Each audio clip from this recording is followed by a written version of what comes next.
Cinema మీద success meet పెట్టుకోవడం అనేటువంటిది నేను చాలా గర్వంగా ఫీల్ అవుతున్నాను. ఎందుకనంటే ఒక నిజ జీవితానికి సంబంధించినటువంటి అది ఒక ప్రముఖ వ్యక్తి, ఈ రాష్ట్రానికి సీఎంగా చేసినటువంటి వ్యక్తి ప్రీతం నేత డాక్టర్ వైఎస్ రాజశేఖర రెడ్డి గారి యొక్క జీవిత కథని ఆధారంగా చేసినటువంటి ఈ యొక్క సినిమా ఎంత ప్రజాదరణ పొందింది అనే దాన్ని చెప్పడానికి నేను చాలా గర్వంగా ఫీల్ అవుతున్నాను. ఎందుకనంటే జనరల్గా ఒక నిజ జీవితానికి సంబంధించినటువంటి స్టోరీ తీసేటప్పుడు దాన్ని నేరేట్ చేసే విధానంలో చాలా కష్టతరమైనటువంటి ఇబ్బందులు చాలా ఉంటాయనేటువంటిది మీకు అందరికీ తెలుసున్నటువంటి విషయం. ఎందుకనంటే ఆ వ్యక్తిని మనం సంవత్సరం కిందటి వరకు కూడా కళ్ళ ముందు మనం ప్రతి ఒక్కళ్ళం కూడా ఆయన తాలూకా యాటిట్యూడ్స్ అన్నీ కూడా ప్రజలు గమనించున్నారు. అటువంటి వ్యక్తి తాలూకా జీవితాన్ని మనం తెర మీదకి ఎక్కించాలంటే ఏమాత్రం నేరేషన్లు ఇటు తేడా ఉన్నా కూడా అప్లాజ్ కన్నా కూడా వ్యతిరేకత ఏ స్థాయిలో ఉంటుంది అనేటువంటిది మీకు అందరికీ తెలిసినటువంటి విషయం. దీన్ని నేను సినిమాగా తీయాలనుకున్నప్పుడే నాలో తెలియని ఒక కాన్ఫిడెన్స్ ఒకటి ఏర్పడింది. ఎందుకనంటే ఆ వ్యక్తి తాలూకా ఒక మహనీయుడి తాలూకా జీవితాన్ని తెరకెక్కించేటప్పుడు ఒక కమర్షియల్ డైరెక్టర్కి సపోజ్ మనం ఈ పిక్చర్ నన్ను ఇచ్చినట్లయితే ఆయన యొక్క అంశాలు ఏదైనా దీంట్లో జోడింపబడతాయా అనేటువంటిది భయంతో నేనే దీన్ని డైరెక్షన్ చేయాలనేటువంటి ఉద్దేశానికి రావడం జరిగింది. ఆ విధంగా నేను నా మనసులో ఏదైతే ఉందో ఆ ఫీల్స్ అన్నిటినీ కూడా నేను ఈ సినిమా ద్వారా జనాలకు చెప్పడం జరిగింది. నేనేదైతే ఫీల్ అయ్యానో డెఫినెట్గా ఇది కరెక్ట్ అనేటువంటిది ఈరోజు ప్రజాదరణ చూసిన తర్వాత నాకు చాలా సంతోషంగా ఉంది. రాజశేఖర రెడ్డి గారు సతీమణి శ్రీమతి విజయలక్ష్మి గారు కూడా ఈ సినిమాని చూడడం జరిగింది. చూసి ఆవిడ కూడా భగీరథుడు చాలా బాగా తీశారు, ఇంకా కొన్ని అంశాలు చేర్చుంటే ఇంకా బాగుండు అనేటువంటిది కూడా ఆవిడ వ్యక్తం చేయడం జరిగింది. అంటే ఎప్పుడైనా సరే ఒక అంశం మనకు బాగా నచ్చినప్పుడు, లేదంటే ఒక వ్యక్తి బాగా మాట్లాడుతున్నప్పుడు ఆ ప్రసంగం ఒక కొద్ది సమయంలోనే మనం ఆఫ్ చేస్తే దానికి ఇంకొంచెం సేపు మాట్లాడితే బాగుండు అనేటువంటిది జనరల్గా ఒక ఫీల్ అనేటువంటిది ఉంటుంది. సో అటువంటి క్రమంలో అంటే ఈ సినిమాలో ఇంకా పెడితే బాగుండు అనేటువంటిది ఆవిడ వ్యక్తపరిచారని అంటే డెఫినెట్గా ఇది అంటే ఎంత బలంగా ఆవిడ మనసు మీద ముద్రపడింది అనేటువంటిది నేను ఈ సందర్భంగా మీకు అందరికీ కూడా తెలియజేస్తున్నా. అదే రకంగా సబితా ఇంద్రారెడ్డి గారు చూశారు, హోమ్ మినిస్టర్ లగడపాటి రాజగోపాల్ గారు చూశారు, అంబటి రాంబాబు గారు, ఇలా ఎంతోమంది ఎమ్మెల్యేలు, ప్రతి జిల్లాలో ఉన్న ఎమ్మెల్యేలు, అక్కడ ఉన్నటువంటి ప్రజాప్రతినిధులు అందరూ కూడా చూసి నాకు ఫోన్ చేసి చాలా బాగా తీశారు, అసలు ఏ రకంగా చెప్తారు అనేటువంటి ఒక క్యూరియాసిటీతో ఉన్నటువంటి మాకు అసలు మా ఊహకు అందని విధంగా మీరు నేరేట్ చేశారు అనేటువంటిది ప్రతి ఒక్కళ్ళు కూడా చెప్పడంతో నాలో ఒక తెలియనటువంటి ఒక కాన్ఫిడెన్స్ లెవెల్ పెరిగిందని చెప్పడానికి నేను ఈ సందర్భంగా మీకు తెలియజేస్తున్నాను.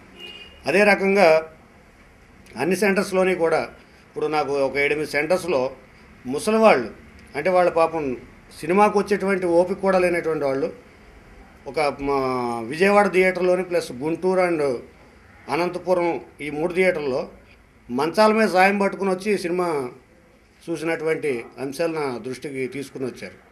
అంటే వాళ్ళు ఏంటంటే ఆ రాజశేఖర రెడ్డి బాబు మేము కనీసం ఒక్కసారన్నా సినిమా చూడాలి అనేటువంటి ఆతృత అనేటువంటిది వాళ్ళ కలగడం నిజంగా కూడా అంటే ఇంత ఆ మహనీయుడు ఈ ప్రజల గుండెల్లో ఇంత హార్ట్ వాళ్ళ గుండెల్లో ఏ రకంగా నిలిచారని చెప్పడానికి ఇంతకన్నా ఇంకో నిదర్శనం లేదని చెప్పని నేను తెలియజేస్తున్నాను. అదే రకంగా నిన్న భీమవరంలో అందులు వాళ్ళ పాపం చూడడానికి ఇది ఉన్నప్పుడు చూడలేని పరిస్థితి ఉన్నప్పటికీ కూడా కనీసం డైలాగులన్నా మనం ఇందామనేటువంటి దీంట్లో నిన్న భీమవరంలో ఈ ఎవరైతే ఈ కళ్ళు కనపడినటువంటి ఆ యొక్క సోదరులు ఎవరైతే ఉన్నారో, సోదరులు సోదరిమణులు, వాళ్ళు ఒక 60 మంది అక్కడికి రావడం జరిగింది.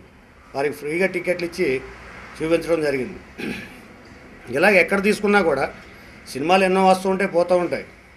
కానీ ఒక హార్ట్ టచింగ్ తోటి, ఒక మనసును హత్తుకునే విధంగా ఈరోజు ప్రజలు ఏదైతే ఫీల్ అవుతూ మాకు చెప్తున్నారో, నిజంగా నేను ఈ జన్మలో చేసుకున్నటువంటి ఒక పుణ్య ఫలంగా నేను భావిస్తూ, ఇటువంటి సినిమా తీయడానికి నాకు సంకల్పం వచ్చినటువంటి ఆ యొక్క ఆ మహనీయుడి యొక్క జీవితానికి నేను దీన్ని అంకితం చేస్తూ, ఈ విధంగా ప్రేక్షక ఆదరణ పొందుతున్నటువంటి ఈ చిత్రం, నేను ఫస్టే చెప్పా, ఈ సినిమా తీయడంలో ఏ విధమైనటువంటి కమర్షియాలిటీస్ లేవని చెప్పాను. ఎందుకనంటే ఇటువంటి సినిమాలు తీసినప్పుడు డబ్బును ఆశించో లేకపోతే పేరును ఆశించో చేస్తే కనుక ఆ సినిమా సక్సెస్ కాదు ఎట్టి పరిస్థితుల్లోని. ఎందుకనంటే దీంట్లో కమిట్మెంట్ ఉండాలి, ఒక నిశ్చితమైనటువంటి, ఒక ఖచ్చితమైనటువంటి మనస్తత్వంతో మనం ముందుకు పోయినప్పుడు మాత్రమే మనం డెఫినెట్గా విజయం సాధించగలుగుతాం. తప్పితే కమర్షియల్ యాంగిల్లో ఎప్పుడైనా ఆలోచిస్తే కనుక ఈ సినిమా ఈ రోజుని ఈ రకంగా వచ్చి ఉండేది కాదు. మీకు ఈ సందర్భంగా ఇంకోటి తెలియజేస్తున్నాను. నేను ఈ సినిమాని మొత్తం టోటల్గా ఆంధ్రప్రదేశ్ అంతా కూడా నేనే ఓన్గా రిలీజ్ చేశాను. ఎందుకనంటే జనరల్గా సినిమా తీసిన తర్వాత ఆ సినిమా శాటిలైట్ రైట్స్ అమ్ముకోవడం కానీ, లేకపోతే ముందుగానే ఇవన్నీ జరుగుతూ ఉంటాయి. ఈ ప్రక్రియ అంతా కూడా ఇది సినిమా ప్రపంచంలో మనకు తెలియనటువంటి విషయం కాదు. అదే రకంగా డిస్ట్రిబ్యూటర్లకి ముందే అమ్ముకుని మనం ఏదైతే నిర్మాణ ఖర్చులు ఏవైతే ఉన్నాయో వాటిని ముందే సేవ్ చేసుకోవడానికి జనరల్గా నిర్మాతలు, అంటే అది తప్పలేదు, అది ఏదైతే అదో వ్యాపార పరంగా ఉన్నటువంటి ప్రక్రియ. ఈవెందో ఎక్కడైనా ఒకవేళ ఏదైనా సినిమాలో ఏదైనా ₹1 ఎవరికైనా నష్టం కలగకూడదు, అది కష్టమైనా నష్టమైనా ఏదైనా నేనే భరించాలనేటువంటి కృతనిశ్చయంతో నేను ముందు ఏదైతే అనుకుని దిగానో అదేవిధంగా నేను సినిమాను మొత్తం ఏపీ అంతా కూడా రిలీజ్ చేయడం జరిగింది. అదేవిధంగా కూడా ప్రజల యొక్క ఆదరణ చూస్తూ ఉంటే నాకు ఒకటే అనిపిస్తుంది, నేను నిజంగా కూడా ఈ సినిమా ద్వారా ఇంతమందిని వాళ్ళ మనసుల్లోకి నేను కూడా వెళ్ళానని అంటే ఇంతకన్నా నాకు కావాల్సింది ఇంకొకటి లేదని చెప్పని ఈ సందర్భంగా తెలియజేస్తున్నాను. మరొక విషయం, రేపుతోటి లక్ష్వారంతో థర్స్డేతోటి 1 వీక్ కంప్లీట్ అవుతుంది భగీరథుడు చిత్రం 1 వీక్. రాజశేఖర్ రెడ్డి గారు ఏ కార్యక్రమం తలపెట్టినా కూడా ఆడవారికి ఏదైతే ప్రాధాన్యత ఇచ్చారో ఆడపడుచులకి, అదే ఆడపడుచులకి రేపు మార్నింగ్ షో అందరికీ కూడా ఉచితంగా, అంటే మొత్తం ఏపీలో అన్ని సెంటర్స్లో కూడా వారికి ఉచితంగా టికెట్ లేకుండా కూడా వారిని ఆహ్వానించడం జరుగుతుంది.